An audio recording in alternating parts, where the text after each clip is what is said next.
TLO, what's poppin'? We are on Twitch. We're not live, but you can leave a like, comment, subscribe, turn on your post notification bells. Let's continue to grow the family from Chicago to the UK. Right behind me, you see a little warning screen just in case you never know. Twitch.com is where you can catch a live stream. Usernames at the bottom. Patreon, Monday through Sunday. Premier League highlights, UK TV, UK movies. This is how history works. The UK's forgotten economic crisis. The thumbnails what really got me. Copyright disclaimer. Under Section 107 of the Copyright Act 1976, allowance is made for fair use for purposes such as criticism, comment, news reporting, teaching, scholarship, and research. Fair use is a use permitted by copyright statute that might otherwise be infringing. Non-profit, educational or personal use tips the balance in favor of fair use. No copyright infringement intended. All rights belong to their respective owners. The British economy.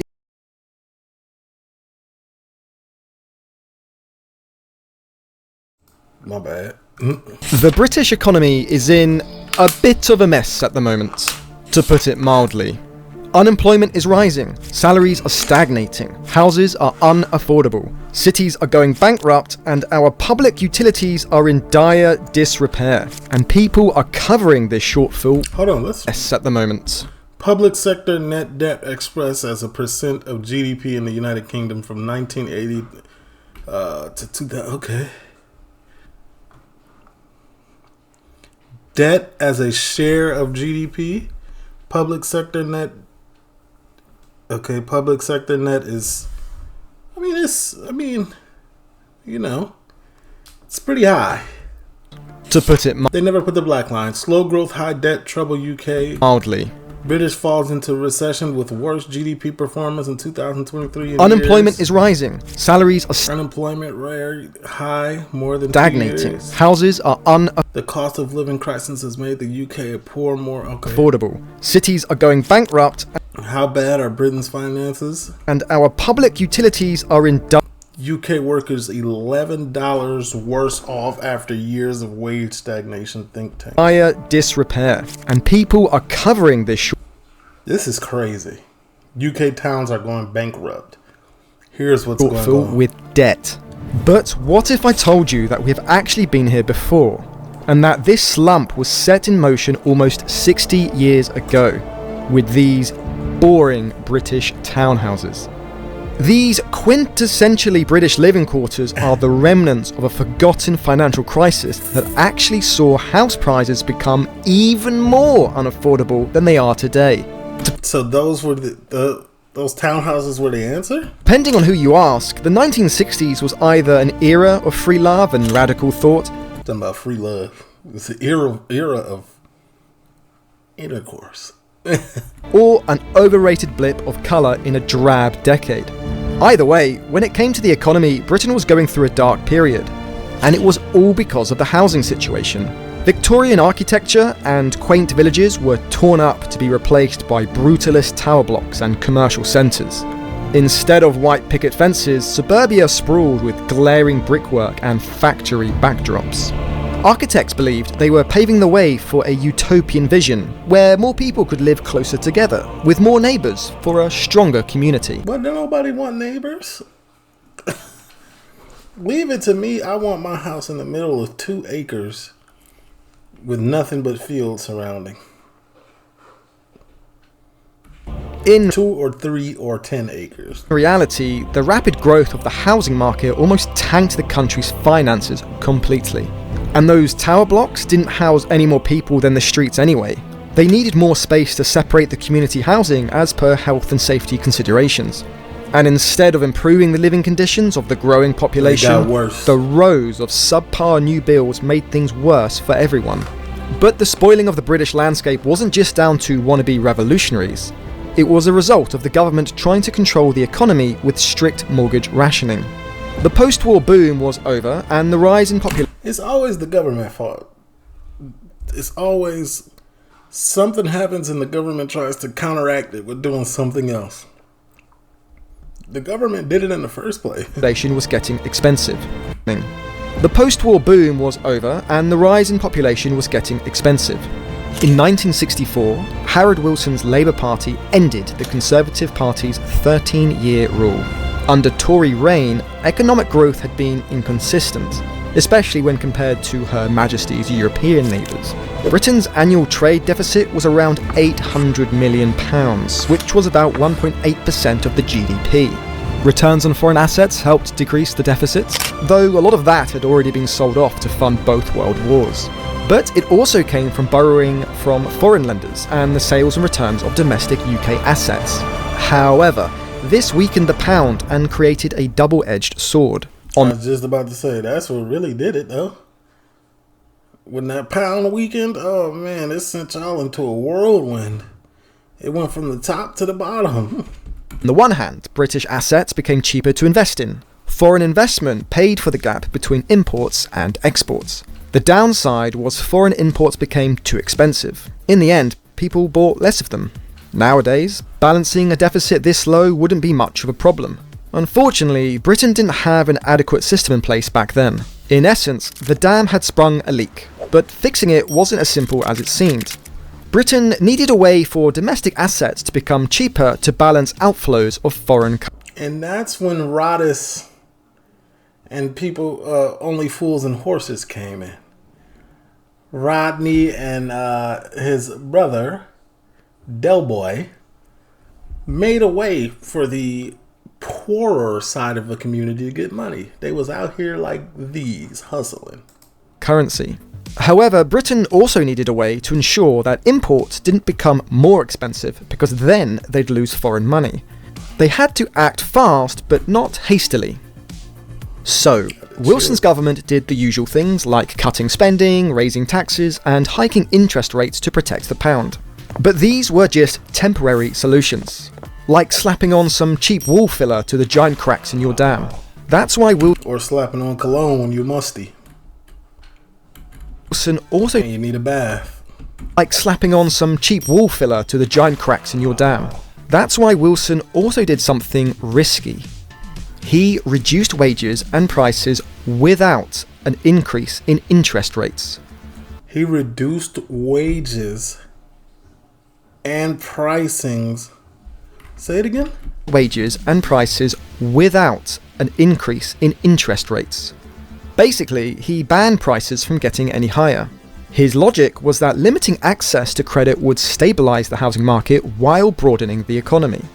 As housing was set to become a real strain on the economy due to the baby boom, it made sense to focus on this sector. Unrestricted lending could lead to bubbles and financial catastrophe, so Wilson thought if he could control who gets a mortgage and how much they could borrow, the risks from excessive borrowing and speculative investing would be mitigated. In many ways, this was the opposite of the 2008 housing market.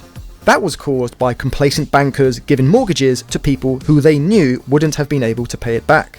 On this occasion, You need to bring that back. I need me a mortgage.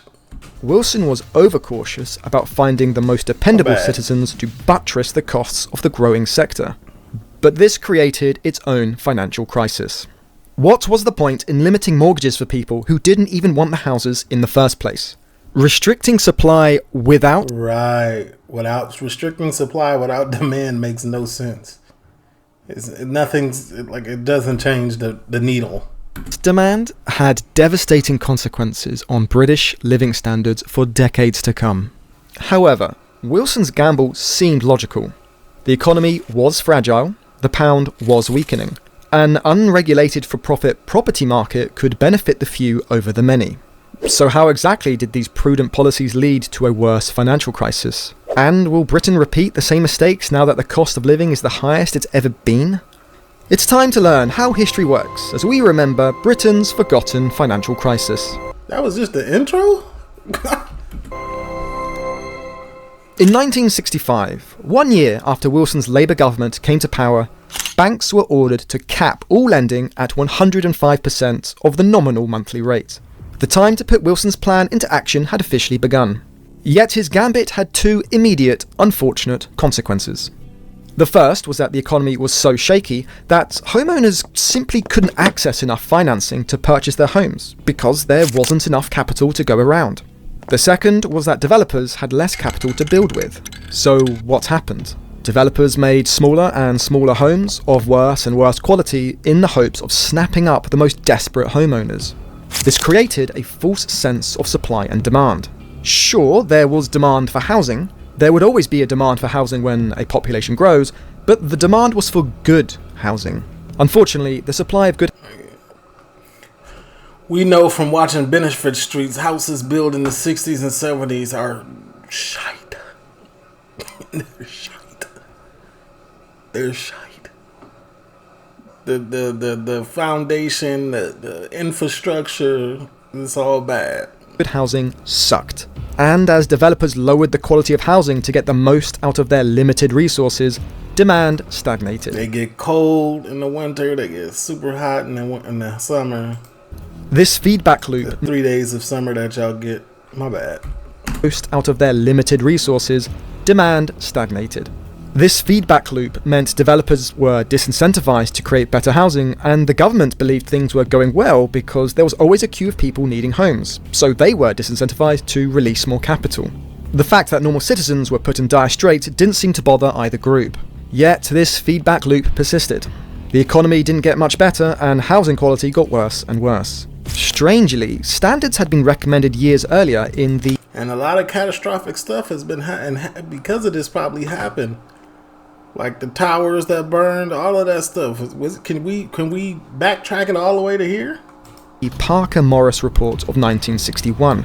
Proposals emphasised the need to distribute heating better, so parlours were abandoned in favour of two living spaces. One would be quiet or communal, like where your TV would go, and another would be for eating, with an enlarged kitchen for modern appliances. Unfortunately, it wouldn't be until 1967 that these recommendations became mandatory in public housing. By that time, developers had created a bountiful stock of bad homes. The only good thing about this period was that at least housing prices stayed relatively stable. Volatility from price increases were decades down the line. But even if you could afford a home, the mortgage rationing became another obstacle between you and home ownership. Yeah, all these bad houses is where they send people that are on benefits now. So all them random towns that people hate to go to, sounds like it's from this. Frustration from being locked out of the market contributed to economic stagnation because getting onto the property ladder was burdensome. So families opted to rent or move in together. There were all these new houses at stable prices, but no one was buying them. Plus, the only way for developers to economize on mortgage scarcity was to make homes easier to afford, which meant making them shoddier. In essence, the housing market suffered from shrinkflation. Between 1966 and 1977, 77% of new builds were below 1,000 square feet. Almost half of the previous stock had 2 reception rooms, whereas only 1/3 of new builds had them. Buyers had a choice: buy a bad house at the market price, or get a discount on an even worse home. If you think you're renting Pick the worst of two evils. Situation is dire, spare a thought for young families trying to get a start in life during the mid-60s. It makes Harry Potter's cupboard under the stairs seem like a trendy studio apartment. Is this actually somewhere that they where is this?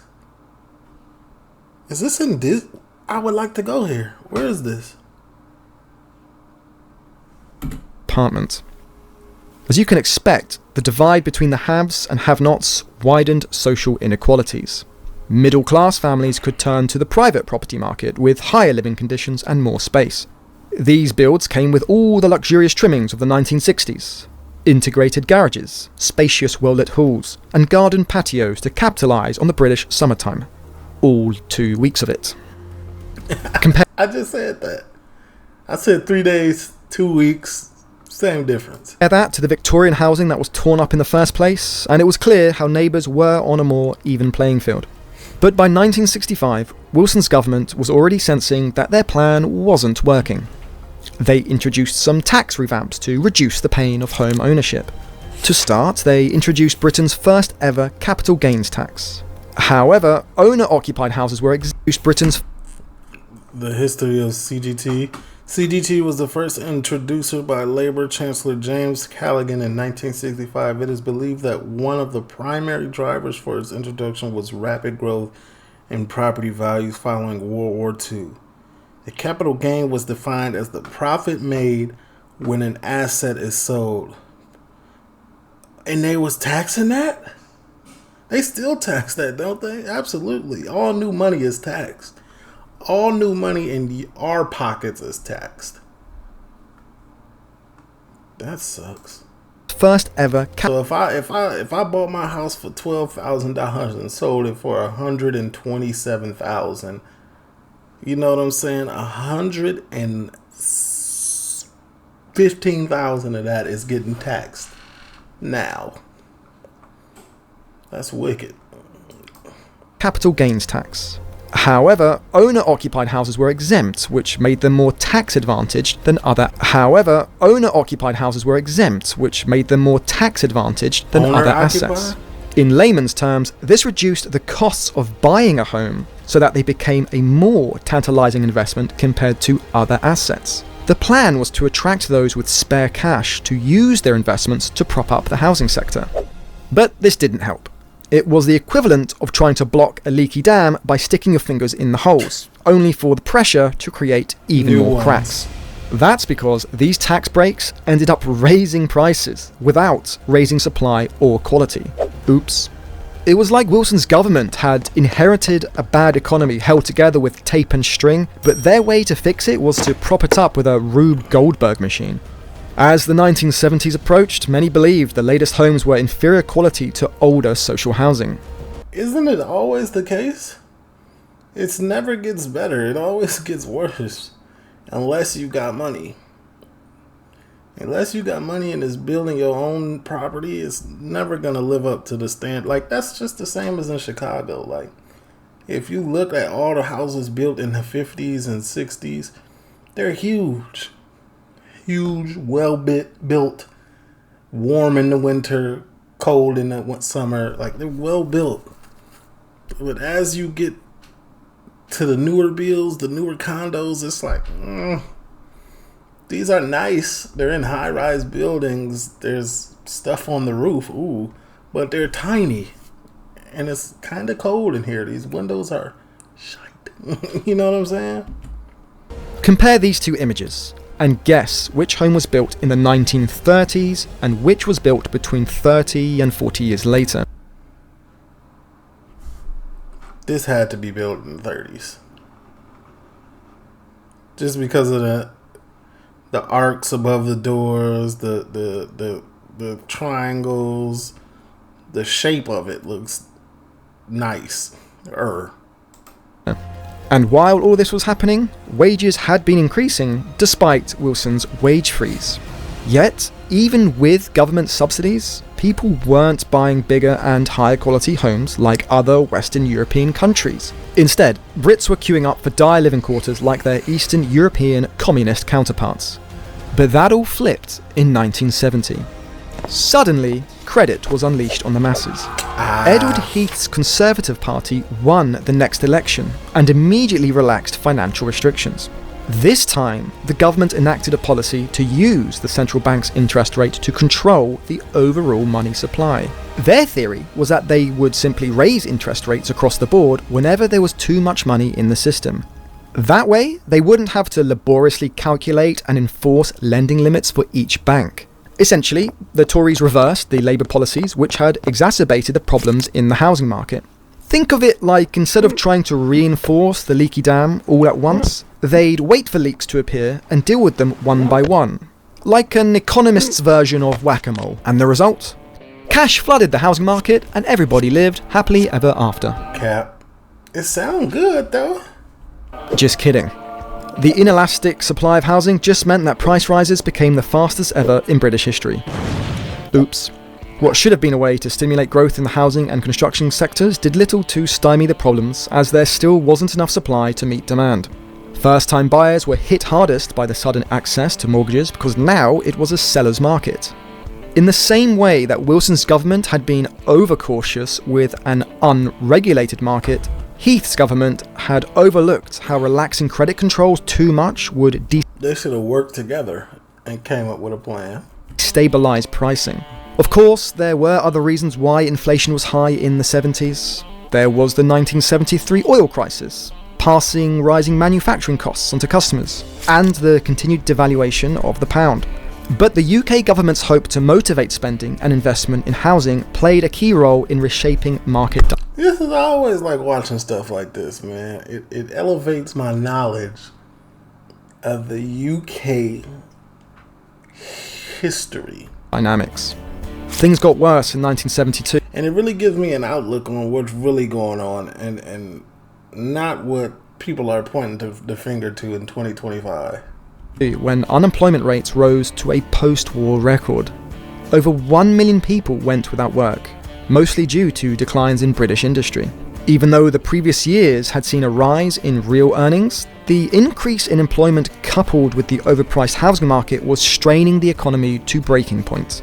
Prices were high, cash was low. Something desperate had to be done. So, in his 1972 budget, the Chancellor of the Exchequer, Anthony Barber, announced the largest peacetime fiscal stimulus package in British history. The taxes that Wilson had raised were cut, and the spending that was decreased was increased. And the result? Growth. Suddenly, anyone who met the mortgage criteria could get a home loan and even take advantage of generous tax cuts. Housing demand exploded. Increased mortgage lending peaked at 123% by the end of 1972. By 1973, 40% of all mortgages had been approved within the previous 2 years. In just under 10 years, the whole situation had I need to give me a little more. I need one. It's funny that I'm watching this because this is the type of time I'm on. flipped. Well, almost. Little had been done to fix the supply side of things. Nowhere could accommodate the sudden release of housing demand, at least not legally. This meant buyers competed desperately for the homes that had already existed, the same homes they were denied access to before. But having a mortgage to buy them only worsened things for the average citizen. Between 1971 and 1973, prices for these low-quality builds were up 70%. Oh, man. You'll never get a return on investment on these houses, it seems. If you stay in your house for 10 years and then want to sell it, you'll never get that money back. Barber's budget had overheated the general economy. In other words, the Rube Goldberg machine propping up the precarious economy had too many parts. In response, the government removed the stimulus parts, which caused the whole contraption to collapse. The so-called Barber Boom was short-lived, along with any semblance of economic improvement. Well, whoever got their house in that moment, live it up. Make whatever modifications to it you can. The mortgage market crashed, leading to a mortgage famine. But maybe it's better to think of it as a mortgage drought, while a leaky dam is threatening to flood the whole village. By mid-1973, inflation was up to 9%, and the pound was under even more pressure thanks to the collapse of the Bretton Woods fixed exchange rate system. That was basically the equivalent of reaching payday only to realise that a phone app had a sneaky subscription fee. Now the government had no choice but to hike central bank interest rates further. Boosting it by just 4 points was their last-ditch attempt to prevent a currency crisis. Their policy, dubbed competition and credit control, was scrapped. Controls over bank lending were reintroduced. Yet even these efforts weren't enough. Savers and investors withdrew funds from building societies seeking better returns in the market. Between 1973 and 1974, lending from building societies collapsed. Credit was scarce. Housing transactions froze. Prices fell, but wages weren't exactly increasing. No matter how many fingers the government used to plug the dam, more holes were appearing. Could anything be done? The building societies desperately needed cash, and the most obvious thing would be to increase interest rates. If the building societies want to attract more capital, they would have to raise interest rates to compete with market interest rates, but doing so would have harmed existing mortgage rates. Remember, 40% of mortgages were only a few years old. If these citizens defaulted on their They wouldn't have been able to pay for these mortgages if they raised that up. payments, the whole dam would burst. And at these Is that Chicago? Is that a... these citizens defaulted on their payments, This is Chicago Trump Tower. the whole dam would burst. And at these prices, it could trigger a collapse of building societies, banks, and any other lender tangled up in the Rube Goldberg machine of the British housing market. It felt like anyone could make the situation better, but no one had a real solution. Britain was screwed. The country had had a decade of opposing governments trying opposing things to balance the situation. They'd taken turns. Yeah, man, it's like a seesaw of trying. No, let's take it this way. Let's take it this way. No, let's take it this way. Let's take it this way. Nothing's, and it's still going on like that till this day. I mean, introducing and repealing policies only for short-term gains to result in deeper long-term problems. Well, in a twist of ironic fate, the key to solving the problem was simple. All they had to do was do nothing. In the end, stagflation came to save the day. Here's how it happened. During the mid-1970s, voters with mortgages could swing the election. When Conservative Prime Minister Edward Heath called a snap election in 1974 in response to the famed coal miners' strike, he promptly lost the vote because homeowners had shifted left. Wilson was back in power, but time would tell whether homeowners were just punishing the Tories or actually wanted the government to prop up their flailing buildings. So in the end, the government be doing too much. Is that what is that what we're getting to? Societies. By now, building societies. The whole thing of, oh yeah, we want your vote, so let me try this, I'll do this, I'll do this, I'll do that. And then they get to doing it and they doing too much. Had to bear the brunt of the financial instability. Thankfully for them, rapid inflation wiped out all their debt. Although this came at the cost of homeowners and savers. In any case, Wilson wanted to be sure that he knew what voters actually wanted, so he planned another election that autumn. According to legend, he once remarked to a Treasury minister, either we prevented the mortgage rate going up and we would win the election, or we allowed it to go up and we would lose the election. But the Conservative Party had also pledged to cap mortgage rates, so Wilson offered the building societies a deal. Cap their rate at 11% instead of the Tories' proposed 7%, and he'll bail them out. It was an offer the building societies couldn't refuse. Right. This move forestalled a massive equity and default crisis by people who had recently sold homes or taken out massive loans. In essence, it prevented a fight or flight response from the people plugging up the leaky dam. But Wilson didn't do it alone. Soaring inflation was also helping to stabilize things. Borrowers had an easier time repaying their loans because the real value of mortgage debt had decreased, even though prices had fallen 40%. So what's going on in 2025 then with the living crisis and things of that nature? If it eventually offset itself, what's going on now? Societies got propped up and homeowners effectively got subsidies. It seems like the crisis was finally over, except for the building developers. They were left holding the bag. They'd been forced to buy land at inflated prices, use little money to build houses that no one wanted, which they couldn't sell because of the retightening of lending practices. Between 1974 and 1977, many house builders went under. The knock-on effect was the construction sector taking a hit, even fewer homes, and an exacerbated housing shortage. But the night is darkest just before dawn. With the 1980s on the horizon, things were finally evening out. The clogged holes and paved cracks in the dam's wall were holding. The meddling that started in 1964 had created almost 50... We need a 2025 version. 1980 to 2025 version. 15 years of instability, all because governments took turns influencing the housing market through the credit market. If only the likes of Wilson and Heath had understood the concept of supply and demand better. So maybe things would have panned out differently if lending was looser at the start of the 60s and tighter at the end of the decade. And maybe if unemployment and the population hadn't been so high, then the economy would have been more robust. Or maybe, just maybe, the housing market wouldn't have led to our financial crisis if the homes on offer were decent to begin with. But that's a fact. But the nice houses. What do you think? Did the baby boom put the government in a catch-22 situation? Or does rapid expansion always come at the cost of quality? Let us know. I would say I never cut corners on bills, because at the end of the day, when people go back to sell and buy, it gets ugly.